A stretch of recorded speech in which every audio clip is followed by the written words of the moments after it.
Olá pessoal, tudo bem? Igor Miguel falando. Hoje eu quero trazer um assunto aqui muito importante. Eu sei que esse canal aqui a gente fala mais de teologia, mas eventualmente eu produzo vídeos aqui sobre outros assuntos que eu considero urgentes, né? E assim, compartilhar com vocês algumas impressões. Como vocês sabem, além de teólogo, né, eu sou profissional da educação, sou pedagogo e atuo até hoje na área como consultor educacional, como capacitador de professores, enfim.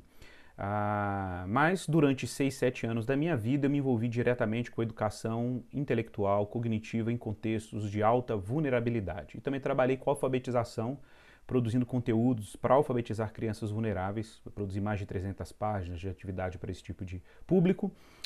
E eu tive ali uma experiência muito rica, muito rica. Eu falo que foi meu grande laboratório educacional, lidar com crianças com vários tipos de dificuldades, né? Transtornos estruturais até crianças que sofriam de uma série de privações intelectuais por causa da pobreza mesmo, da experiência de aprendizagem ao longo da primeira infância, do período da pré-escola e logo depois também.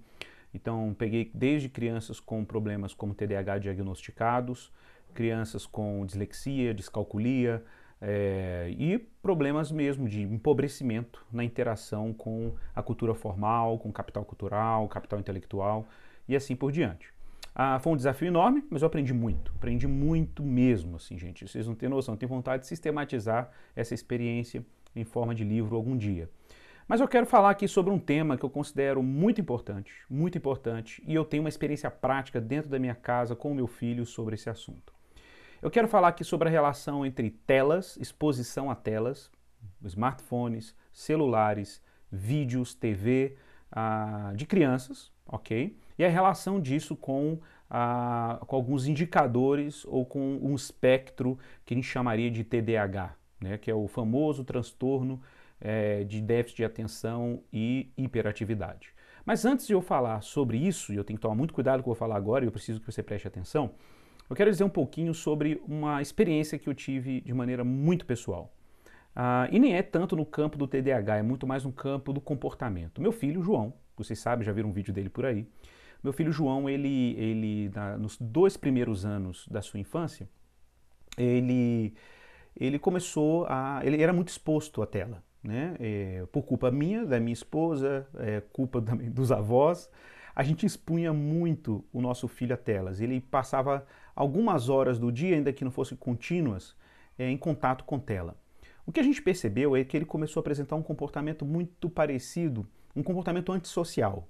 Pouca interação com outras crianças, pouco contato visual com adultos. É um traço muito parecido, assim, ele bem fraquinho, mas um traço que inquietava a gente, parecido com um comportamento quase autista. Não era autista, mas bem dentro desse espectro aí, né, da introversão, da autocentração, um comportamento egocêntrico, e a gente começou a perceber, claro que existe um nível de normalidade do comportamento egocêntrico na vida pré-escolar da criança, mas ele apresentava isso de forma muito intensa. Isso nos preocupou, porque ele também não brincava muito com outras coisas que não fosse ver desenho, então ele brincava pouco com objetos, montar, esse tipo de coisa, e a linguagem também começou a apresentar um atraso, tá? Isso nos trouxe uma preocupação e, por providência, chegou às nossas mãos algumas pesquisas que já haviam sido veiculadas na mídia, mas eram mais sistemáticas, mais criteriosas sobre exposição de crianças à tela e como isso vinha trazendo uma série de problemas no desenvolvimento dessas crianças. O que eu fiz? Imediatamente, com minha esposa, decidimos cortar radicalmente a exposição do João à mídia, a telas, reduzindo drasticamente o contato dele com telas, reduzindo mesmo. Então ele tinha no máximo 30 minutos de exposição a telas durante o dia, por dia, e a gente percebeu, num primeiro momento, uma crise de abstinência.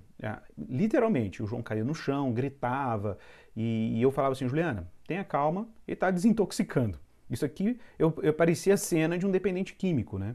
Há poucos dias, menos de uma semana, ele começou a se adaptar a essa nova rotina. A criança, gente, na idade pré-escolar e até os 5 anos de idade, depois também, mas ela tem um alto grau de flexibilidade intelectual, de plasticidade neuronal, então ele se adapta muito rápido à mudança de rotina. Então o João se adaptou muito rápido E o que mais me impressionou foi que ele começou a ter mais interações visuais, com 2 semanas. Ele começou a manusear objetos, brincar, improvisar na brincadeira, colorir, escrever e criou demandas por novas atividades para além da TV. Eu sei que é muito tentador para nós pais, né, colocar a criança na frente de uma tela e ela ter aquele momento de concentração ali e você ter tempo para fazer um monte de coisa. Eu já vi pais falando isso com orgulho, que a galinha pintadinha foi a babá dos seus filhos. Ô, gente, de boa. A gente precisa encarar a nossa tarefa de pais com mais seriedade, né? Eu também tinha essa tentação e eu tive que me adaptar e falar, não, eu tenho que investir então nas demandas do meu filho. Se meu filho está apresentando demandas de brincadeira e eu não posso, e eu não quero que ele fique mais tempo na tela, eu vou ter que prover isso para ele. E a gente começou a fazer isso, né? E criar meios dele brincar com outras coisas, interagir de outras formas e assim por diante. Bom, eu vou trazer aqui um dado, tá? O link está aqui nos comentários desse vídeo, está em inglês. Foi um artigo que foi publicado esse ano, em abril desse ano, pelo site ABC News dos Estados Unidos. E o título desse artigo é falando sobre a relação entre a exposição a telas e o alto risco de desenvolver um TDAH ou comportamento próximo do espectro chamado TDAH. Não é que a tela faz com que crianças tenham um transtorno neuropsicológico, a gente sabe que é um neuropsiquiátrico, como é o TDAH. Não é que ele altere estruturalmente, é que a criança apresenta um comportamento ou alguns comportamentos que aproximam de fato essa criança daqueles traços tipicamente neuropsiquiátricos do TDAH. Tá claro? Então não quer dizer que a tela produz TDAH. Quer dizer que, nessa pesquisa, que crianças que na idade pré-escolar, aí até 5 anos de idade, que ficaram mais de 2 horas expostas à tela, ou mais de 2 horas, tá? Todos os dias, elas possuem 7,7 vezes mais chances de se encaixar nos sintomas que nós identificamos com o transtorno de hiperatividade e déficit de atenção. Foi baseado em quê? Baseado no comparativo. Crianças que eram expostas à tela menos de 30 minutos, né, quando eles foram comparando, as que eram expostas a mais de 2 horas tinham 7,7 vezes mais chances de apresentar esses sintomas. Não é que toda criança que fica 2 horas na tela vai ter TDAH ou vai apresentar sintomas próximos desse transtorno, mas de fato há uma 7 vezes mais chance disso acontecer. Eu acho o índice muito alto, ok? Lembrando que a gente precisa definir aqui o que é o TDAH e lembrando de novo que não é que a tela gera TDAH, é que a tela faz com que 7 vezes crianças que se expõem mais de 2 horas, a tela tem, né, mais chances, 7 vezes mais chances do que aquelas que ficam menos tempo de apresentar esses traços, que não é, de novo, um sintoma imediato para você diagnosticar um TDAH. O TDAH é diagnosticado de forma neuropsiquiátrica, né, e precisa ser feita de forma rigorosa e existem vários traços que identificam o TDAH. Inclusive, crianças que não apresentam esses traços antes dos 12 anos já é descartado imediatamente que ela tem esse transtorno. Tá? O que não significa que a pessoa não possa ter alguns comportamentos, ou a criança não possa ter alguns comportamentos que são próximos desse diagnóstico. Então, por exemplo, uma característica óbvia do transtorno de hiperatividade, como o termo já diz, é hiperatividade. O que é isso? É a impulsividade no comportamento. São crianças que se comportam de forma impulsiva, ou seja, ela interrompe uma pergunta antes de você terminá-la, ela já quer fazer atividade apressadamente sem ouvir as instruções, você coloca aquela criança sentada para fazer uma atividade, ela se levanta o tempo inteiro num estado de permanente inquietação, mas lembrando que é um conjunto, não é simplesmente porque a criança tem um comportamento inadequado que ela tem TDAH. Eu acho que esse é um problema no Brasil e na América também, né? E a gente já pensa na Ritalina. Não é bem assim. É necessário uma preocupação em diagnosticar isso de forma precisa, ok? Existem avaliações específicas para isso, testes psicométricos para isso, e não é o caso. Mas eu estou dizendo aqui que são características, ok?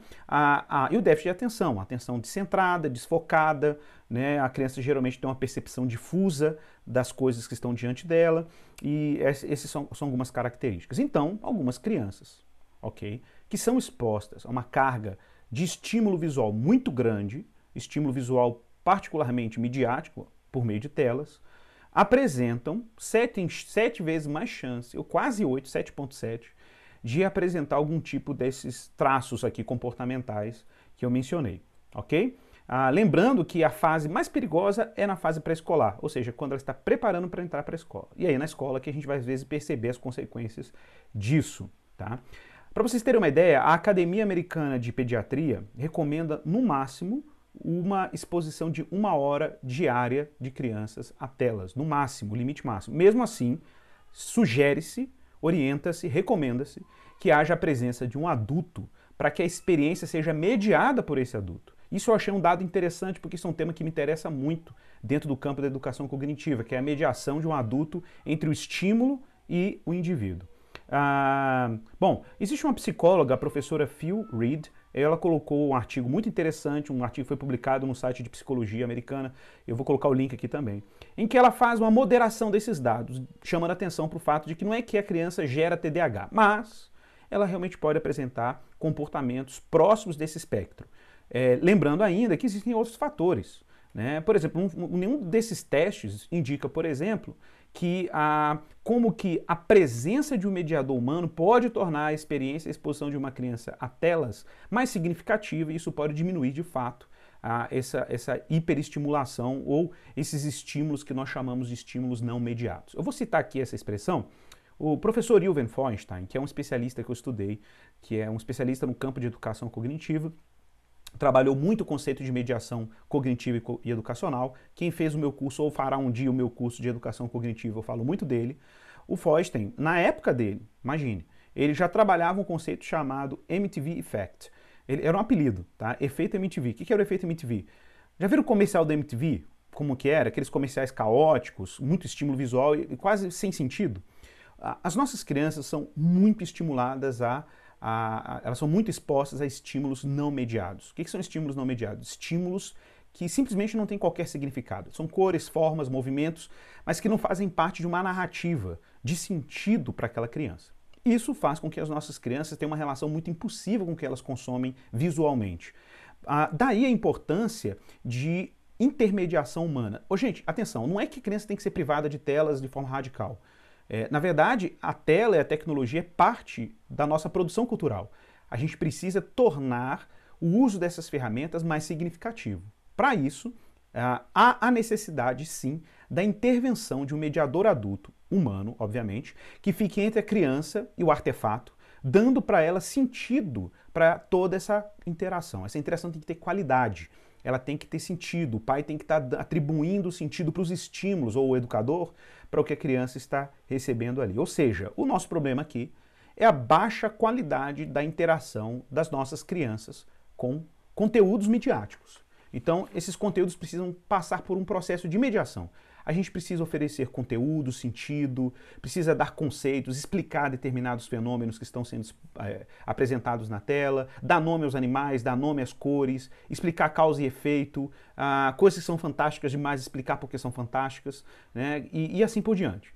Então observe, mais do que nunca, isso é importante mencionar, de novo, as nossas crianças precisam da mediação humana de maneira constante. A gente precisa introduzir as crianças numa qualidade de interação com a realidade.